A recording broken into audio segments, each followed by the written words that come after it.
여러분들 운전을 오랫동안 하셨죠? 그래서 운전에 익숙하시고 다 잘하시죠? 그러면 운전을 잘하시는 만큼 자동차에 대해서도 잘 아시는지요?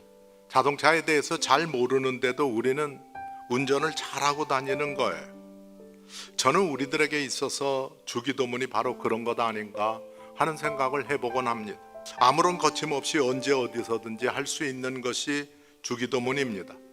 그런데 그렇다고 해서 우리가 주기도문의 내용을 잘 이해하고 잘 알고 있다고 할 수는 없다라는 생각이 드는 것 또한 사실입니다.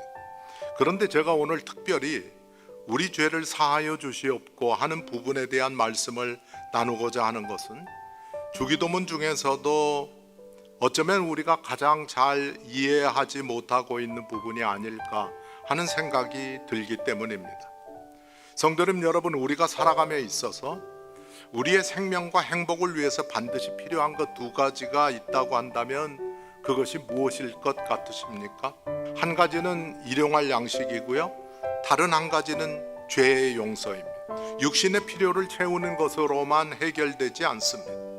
그래서 우리에게는 육신의 필요를 채우는 것 못지않게, 아니 더 중요하게 우리의 영혼이 행복하고 건강해야 하는 것입니다. 그런 의미에서 예수님께서는 우리의 육신을 위한 일용할 양식에 대한 기도의 바로 뒤이어서 우리의 영혼을 위한 용서에 대한 기도를 가르쳐주고 계시는 것입니다. 오늘 집중해서 보고자 하는 12절 말씀을 보면 한 가지 특이한 것을 보게 됩니다. 두 부분으로 나누어진 기도가 서로 연결되어 있는 것을 보게 되는 것이죠. 첫 번째 부분은 우리가 우리에게 죄 지은 자를 사하여 준 것 같이 하는 것이고, 두 번째 부분은 우리 죄를 사하여 주시옵고 하는 그런 부분입니다. 생각해 보건대 이 구절이 말씀하는 바는 말씀 그대로입니다. 한 문장으로 요약해서 말씀드리자면, 우리가 용서하지 않는 한 하나님은 우리를 용서하지 않으실 것이라고 하는 것입니다.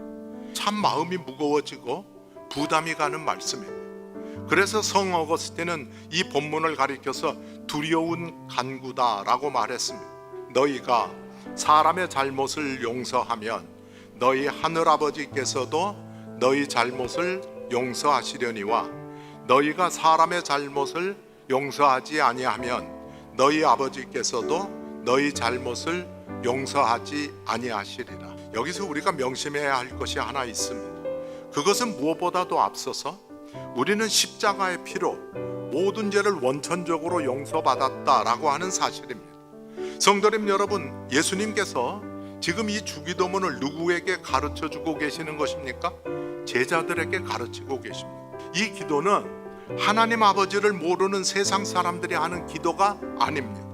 이 기도는 모든 죄를 하나님 앞에서 원천적으로 용서받고 해결받은 하나님의 자녀가 날마다 짓는 죄를 용서받기 위해서 드리는 기도입니다. 이 부분에 대해서 우리는 마태복음 18장에 나오는 예수님께서 말씀하신 무자비한 종의 비유를 통해서 좋은 예를 볼 수 있습니다.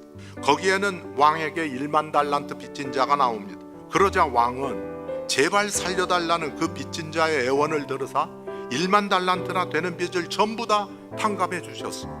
그런데 이 사람이 탕감을 받고 돌아가다가 자기에게 100데나리온 빚을 진 사람을 만납니다.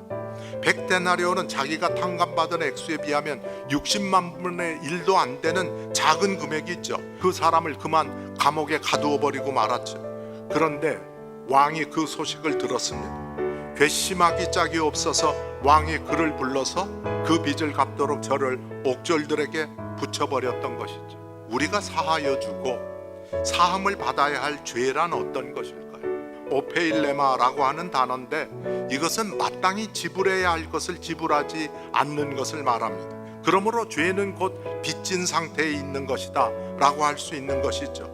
우리가 사하여 주고 사함을 받아야 하는 죄에는 어떤 기준이 있는 것이 아니다 라고 하는 것이죠. 빚이라고 하는 것은 1억 원을 줬어도 빚이고 단돈 1원을 줬어도 빚인 것처럼, 우리가 사하고 사함을 받아야 하는 죄에는 많고 크고 적고 작고에 아무런 제한이 없이 모든 것을 다 포함하는 것이다 라고 하는 것이죠. 이 말은 우리가 원천적인 죄사함을 받고 구원받은 하나님의 자녀라고 하더라도 매일매일의 삶 가운데서 우리가 짓는 죄에 대해서 하나님으로부터 죄 사함을 받지 아니한다면 하나님과의 긴밀한 관계 가운데 들어갈 수 없다라고 하는 것을 말씀해 주시는 것입니다. 용서는 어느 무엇보다도 중요합니다. 용서는 궁극적으로 나를 위해 하는 것입니다. 하나님 앞에 내 죄를 다 아뢰면서 하나님의 용서하심을 구하게 되시기를 바랍니다.